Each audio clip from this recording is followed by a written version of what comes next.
అందరం కూడా ఎప్పుడు కూడా ఝాన్సీ అంత బలహీనమైన పరిస్థితి ఎప్పుడు కూడా చూడలేదు. మందిరానికి వచ్చినప్పుడు కూడా కనీసం ఏదో ఏంటి ఈ మనిషినా ఎలా ఉందంటే అడుగు చిన్నపిల్లలు అడుగులు వేసుకున్నట్టు వచ్చింది. ఆ రోజు దేవుని కృపను బట్టి ప్రభు బలలో చేయి వేయటానికి ప్రభు కృప చూపాడు.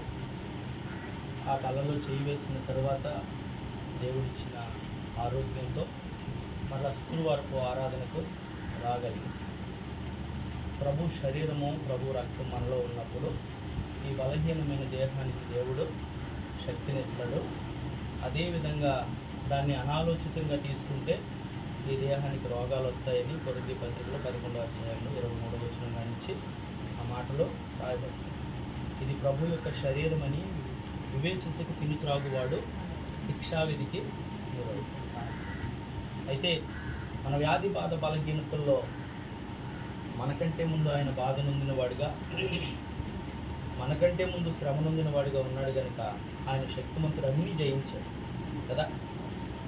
ఆయన దేహం అంతా నాగటి సార్లుగా దున్నబడినప్పుడు, పొలం దున్నబడినట్టు దున్నబడినప్పుడు ఆ దేహంలో కూడా, ఆ దున్నబడిన దేహంలో కూడా దేవుని మహిమపరుస్తూ వచ్చి మాంసపుట్టుగా మారిపోయిన తర్వాత కూడా ప్రభువుని గణపరుస్తూ వ్యక్తిగతంగా 3 మాటలు సిలువలో ఆయన కోసము, 4 మాటలు తండ్రి పని కోసము వచ్చిన మాటలు చెప్తూ ఆయన చివరి శ్వాస వరకు కూడా తండ్రి చిత్తాన్ని నెరవేర్చాడు. ఎందుకు ఈ మాటలు గుర్తు చేసుకున్నామంటే ప్రభు యొక్క రక్తాన్ని, ప్రభు యొక్క శరీరాన్ని మనం ఎప్పుడైతే తీసుకుంటామో ఈ దేహాన్ని జయించే, లేకపోతే ఈ దేహపు కోరికలు జయించే శక్తి సామర్థ్యాలు అందు ద్వారా మనకి పొందుకుంటాం. ఎందుకంటే ఆయన జయించాడు కాబట్టి. ఆ జయించిన శరీరాన్ని బుద్ధిస్తున్న పాపాలను శుద్ధీకరించే పరిశుద్ధమైన రక్తాన్ని సేవిస్తుంది.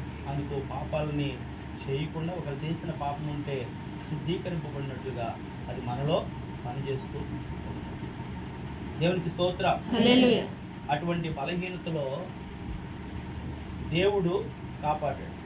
వైద్యుల దగ్గరికి వెళ్తే ఏమీ లేదన్నారు, కానీ దేహం చూస్తే బలహీనంగా ఉంది. ఆయాసం ఎందుకు వస్తుందో తెలియదు. చివరిగా చెప్పిన మాట ఏంటంటే కీడకళ్ళు కూడా వస్తున్నాయి, దుష్టులు శోధిస్తున్నాయి. వచ్చినప్పుడు ప్రతిసారి అందరం కూడా ప్రార్థన చేస్తాం. ప్రార్థన చేస్తున్నప్పుడు ఏమైపోయిందంటే నిరుత్సాహంగా మాట్లాడేది. ఏంటి నిరుత్సాహం అంటే ఆ మనోరంజన్ గారితో కూడా అలాగే నిరుత్సాహంగా మాట్లాడిందంట. ఏంటి అంటే కనుక నేను మళ్ళీ కోలుకుంటానా, నా బ్యాటరీ ఏమైపోతుంది అన్నది. అంటే నేను వెళ్ళగలనా మళ్ళీని అన్నదా. ఏంటమ్మా అలాగంటే ఏమోనంటే వచ్చి నేను పడుకుందామనేసరికి ఎవరో వచ్చినట్టు పక్కన వచ్చి నేను వెళ్ళమన్నా కానీ వాళ్ళ రూపం మారిపోతుంది. ఒక స్త్రీగా వస్తే కనుక పురుషుడిగా మారిపోతుంది. ఇటువంటి కలలుగానో లేకపోతే భయం పెట్టడానో దుష్టుడు శోధించాడని తెలియజేస్తుంది. ఇప్పుడు కొన్ని మాటలు చెప్పాను. ఎవరైనా కానీ, ఝాన్సీ కాదు, మనం ఎవరైనా కానీ వాక్యం జ్ఞాపకం చేసుకోవాలి. వాక్యము నమ్మదగింది. వాక్యం ఏమంటుందంటే నీకు వచ్చిన శోధన బట్టి నువ్వు కృంగిపోతే చెప్పండి చేతగాని వాడు కదా. శోధన సమయాన కృంగిన వాడు చేతగాని. అంటే మనం కృంగకుండా ఎలా ఉండాలంటే ధైర్యంగా ఉండాలి. ఆ ధైర్యం ఎలా వస్తుందంటే పౌలు గారిని గుర్తు చేసుకుంటే బ్రతుకుడు క్రీస్తే చావైతే లాభం కదా. అంటే ఆయన చావైనా కానీ భయము లేదు. అపోస్తులను గుర్తు చేసుకుంటే మీరు చంపేసినా పర్లేదు, మేము కన్న వాటిని విన్న వాటిని చెప్పకుండా ఉండలేము అంటున్నారు.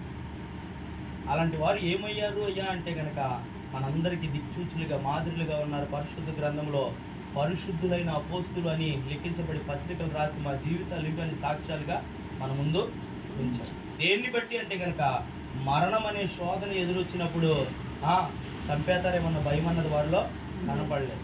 వాళ్ళు కృంగిపోలేదు, నిందింపబడుతూ వచ్చారు. వారు రాళ్ళతో కొట్టబడుతూ వారి మీద ఒంటి మీద ఉన్న వస్త్రాలు తీసేసి బెత్తాలతో కొడుతూ తమిరేస్తూ ఉంటే కూడా ప్రభువా నీ నిమిత్తము మేము సేవ చేస్తూ ఉంటే నాకేంటి నిందలు అవమానాలు ఎప్పుడు కూడా కృంగిపోలేదు.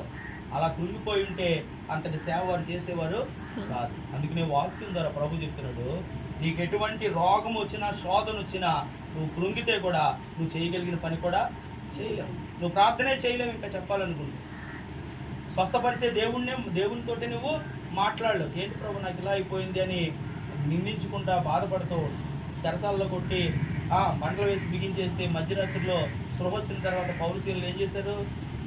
ఇదేంటి అని దేవుని నిందించారా? లేదా మాకేంటి ఈ దౌర్భాగ్యం కృంగిపోయారా? లేదు. అప్పుడు కూడా దేవుణ్ణి స్తుతించారు. ఏ చెరసాల అయితే నిందించి మంటలేసి బిగించి భద్రత పెట్టాడో అదే చెరసాల అధికారి కుటుంబంతో కాళ్ళు దగ్గరికి వచ్చేసాడు. అయిలారా, నేను కూడా రక్షణ పొందుకు ఏం చేయాలి అని చెప్పేసి కట్టిన గాయాలకి కొట్టిన దెబ్బలన్నింటికి మళ్ళీ నూనె రాసి ఆ గాయాలన్నీ కట్టాడండి. ఇంటికి తీసుకెళ్ళి భోజనం పెట్టాడంట. ఏ అపోస్తులనైతే నిందించారో ఆ అపోస్తులు చెప్పినట్టు రక్షణ తీసుకున్నాడు. ఎందుకు అంటే కనుక వారు కృంగిపోలేదు, ధైర్యంగా ఉన్నారు. ఆ మాటే చెప్పాను. నువ్వు కృంగిపోతే నువ్వు చేయగలిగింది కూడా ఏది చేయదు. రెండోది ఏం చెప్పానంటే, ఇలాగ పీడకల కింద చీకటి కింద వస్తుందండి అని చెప్తే వాక్యం సెలవిస్తుంది. నమ్మదగిన వాక్యం ఏం చెప్తుందంటే, అపవాదిని గద్దించండి అప్పుడు వాడు మీ యొద్ద నుంచి కదా. అంటే మనం వాడిని గద్దించాలి. వాడి నుంచి భయపడుతుందండి. ప్రభువారు పేతురు మాట్లాడుతున్నాడు చేయి పట్టుకుని, ప్రభువా అప్పటిదాకా ఎంతో మంచి మాటలు చెప్పాడు పేతురు, నువ్వు నిత్య జీవం కలిగిన మాటలు గలవాడు అని, నీ దగ్గర నుంచి మేము ఎక్కడికి వెళ్తాము అని చెప్పిన పేతురు ఏమంటున్నాడు తెలుసా? చేయి పట్టుకుని ప్రభు ఆ శ్రమల గురించి ఆ మరణం గురించి చెప్తూ ఉంటే, ఇటువంటి శ్రమలు నీకు రాకూడదు ఎన్నడూ నన్ను చేయి పట్టుకుని అంటూ ఉంటే, అప్పుడు ఎవరు గుర్తించారు అంటే కనుక ప్రభు వారు గుర్తించారు.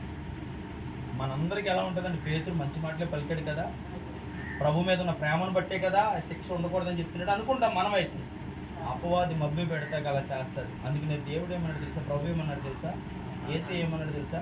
సాతానా వెనక్కుపో, నువ్వు నాకు అభ్యంతర కారణంగా ఉన్నావు. కొన్ని పర్యాయాలు మనం మంచి కోరినట్టే ఉంటుంది, మనం మేలు కోరినట్టే ఉంటుంది, కానీ వారిలో సాతాను పనిచేసి నిన్ను ప్రలోభ పెడతాక నీ మీద ఎంతో ప్రేమ కలిగిన మాటలు చెప్తూ ఉంటారు. అంటే నిన్ను ట్రాక్ తప్పించటానికి. అది ఎప్పుడు గ్రహిస్తావంటే కనుక దేవుని కలిగి ఉన్నప్పుడే గర్దిస్తాను. అందుకని ఆ దేవుడు నేను చెప్తున్నాడు, అది పెద్ద విషయం కాదు, దాన్ని మీరు గర్దించండి వాడు పారిపోతాడు. యేసు నామములో అంటే కనుక వాడు పారిపోతాడు. మరి యోబు గారిని అంతదాకా ఎందుకయ్యా క్షీణించాడు, ఎందుకయ్యా అంత శోధించాడు అని మీరు అడగచ్చు. కానీ దేవుడే అనుమతి ఇచ్చాడు. అపవాదికి దేవుడే అనుమతి ఇచ్చాడు. ప్రాణం తప్ప నువ్వేం చేతావు చెయ్యి, నా కుమారుడు నా ఎందు విశ్వాసం కలిగే ఉంటాడని చెప్పాడు. కొన్ని పర్యాయాలు ఒకవేళ అపవాది కూడా మన దేవుడే అవకాశం ఇస్తాడు. ఎలాగా అంటే కనుక ఇలాగా సువర్ణము చేయటానికి, భక్తిలో నిన్ను ఒక దీపస్తంభం మీద పెట్టేలాగా ఆ సువర్ణం చేయటానికి కొన్ని పర్యాలు ఎలా అవకాశం ఇస్తారు తెలుసా? ఆ భక్తిలో నువ్వు దిగజారిపోతే, దేవునిలో నువ్వు దిగజారిపోతే విడిచిపెట్టేస్తారంట, అపవాదికి అవకాశం ఇచ్చేస్తారంట. అందుకు సాదృశ్యంగా ఇశ్రాయేలు ప్రజలకు మొదటి రాజుగా ఉన్న సౌలు ప్రవక్తల్లో ఉన్నవాడిగా ప్రవచించాడు. గాడిదలను కాసుకునే వ్యక్తి, దేవుని ప్రవక్తలు వెళ్తా ఉంటే వారితో పాటు ఆత్మ కలిగి ప్రవచించిన వ్యక్తి ఏమైపోయాడు తెలుసా? దావీదును చంపాలన్న ఆలోచన కలిగి దేవుణ్ణి దూరం అయిపోయి దేవుని దగ్గర విచారణ చేయటం మానేసి కర్ణ పిశాచాల దగ్గరికి తాళ్ళు తంత్రాలు కట్టి సోది చెప్పేవారి దగ్గరికి వెళ్ళాడంట. దేవుడు దేన్నైనా సహిస్తాడు, కానీ ఆయనకి చెందవలసిన మహిమను వేరే వాటికి చెందితే ఏమాత్రమో సహించాడు. అందుకనే విగ్రహారాధన చేయకూడదన్న. పైన ఆకాశమందు కానీ కింద భూమి అందు కానీ భూమి కింద దేని రూపాన్ని ఆరాధించకూడదు, సాగిల పడకూడదు, పూజించకూడదు. నేనే దేవుడును అంటున్నాడు.